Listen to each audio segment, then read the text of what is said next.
अब आपको क्या करना है बेटा, सबसे पहले तो अपनी शिफ्ट और डेज के हिसाब से बायोलॉजिकल क्लॉक को मैनेज करना है। रात को ज़्यादा देर तक जाग के पढ़ रहे हैं, अगर उनका शिफ्ट 1 में पेपर है बेटा, तो अब उनको रात को प्रॉपर नींद लेनी चाहिए। सारे फॉर्मूले जो भी हैं एक बार आप रिवाइज कर लें, और मैंने बोला है सिर्फ फॉर्मूले, स्टेटमेंट से रिलेटेड जो भी बातें हैं वो रफ शीट में लिख के आपको सॉल्व करनी है। हेलो बच्चों, 2026 जेईई मेन सेशन 2 का समय आ चुका है और आप सभी बच्चे 2026 का ही सेशन 1 में जो आपका स्कोर आया है उसको इंक्रीज करना चाहते हैं।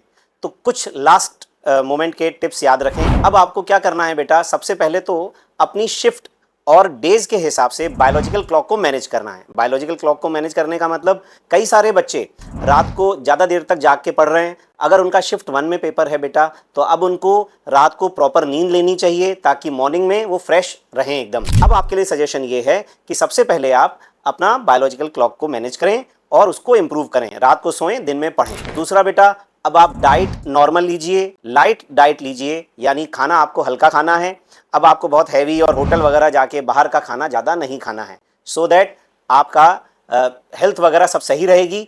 एक हफ्ते के बाद आपका पेपर है ही। तीसरी बात बेटा अपने को ये करनी है कि फिजिक्स, केमिस्ट्री, मैथ्स, इन तीनों में ही अपने को सारे फॉर्मूले जो भी हैं एक बार आप रिवाइज कर लें, और मैंने बोला है सिर्फ फॉर्मूले, क्योंकि बच्चों अब पीवाईक्यूज वगैरह लगाने का टाइम ज़्यादा नहीं है। इस समय आपको 3-4 दिन और जो है आपके पास, उसमें मॉक पेपर देने चाहिए। मॉक पेपर्स में जो भी आपकी मिस्टेक्स होती हैं, जिन चैप्टर्स में भी मिस्टेक होती हैं, और अगर वो चैप्टर आपके प्रिपेयर्ड हैं, तो आपको उन सब टॉपिक्स को तुरंत रिवाइज करना चाहिए। जैसे अगर आपकी मान लीजिए ऑप्टिकल आइसोमेरिज्म का क्वेश्चन गलत हो जाता है, तो आपको ऑप्टिकल आइसोमेरिज्म रिवाइज करनी है। या अगर आपका फ्रीजिंग पॉइंट डिप्रेशन, जो कि सॉल्यूशन कॉलिगेटिव प्रॉपर्टी में आता है, उसका क्वेश्चन गलत हो रहा है किसी भी मॉक में, तो आपको फ्रीजिंग पॉइंट डिप्रेशन और उसका कॉन्सेप्ट रिवाइज कर लेना चाहिए, ना कि पूरा चैप्टर। तो इस तरह से जैसे ही आप मॉक देंगे, तीनों सब्जेक्ट्स में ही आपकी जो भी गलतियां हैं बेटा वो इम्प्रूव होती जाएंगी। हमें पूरा चैप्टर रिवाइज करने में टाइम नहीं देना है, क्योंकि अब उतना टाइम बचा ही नहीं है। इसके बाद आपको एक पॉइंट पर और ध्यान देना है कि जो हमने फर्स्ट सेशन में फेस किया कि स्टेटमेंट वाले क्वेश्चन बहुत आए थे, लंबे लंबे क्वेश्चन। तो अगर आप अभी भी थ्योरी को ढंग से रिवाइज नहीं कर रहे हैं, आपने ऊपर ऊपर से फॉर्मूले देख लिए हैं और थ्योरी वाले क्वेश्चन कम किए हैं, तो आपको स्टेटमेंट पढ़ने के लिए प्रैक्टिस करनी चाहिए। क्योंकि स्टेटमेंट में 4 या 5 स्टेटमेंट थे जिसमें आपको काफ़ी पढ़ना पड़ता है, तो उसकी प्रैक्टिस बेटा ज़रूरी है।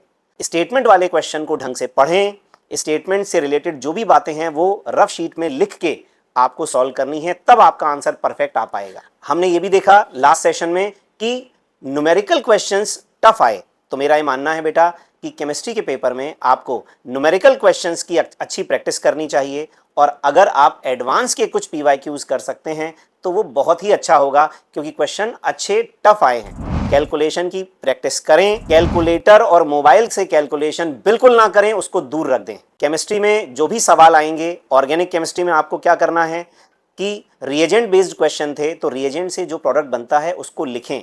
कई बार बच्चे ओरली सोच के आंसर टिक कर देते हैं और उससे गलती हो रही है। तो पेपर में जब भी क्वेश्चन आए, मॉक में ही आप उसको रफ में सॉल्व करके तब आंसर टिक करें।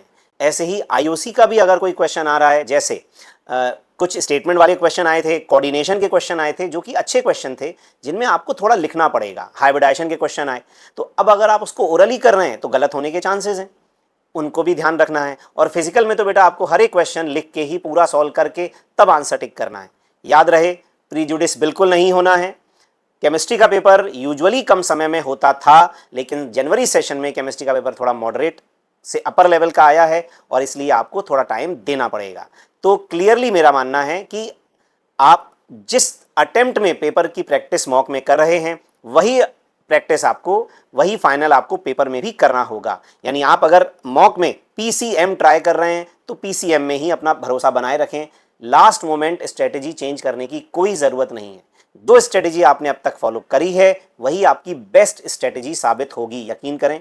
और सबसे इंपॉर्टेंट बात, अपने ऊपर भरोसा रखें। आपने सबसे बढ़िया तैयारी करी है और उस तैयारी का फल आपको ज़रूर अच्छा मिलेगा। तो have confidence and faith in you, let's crack it.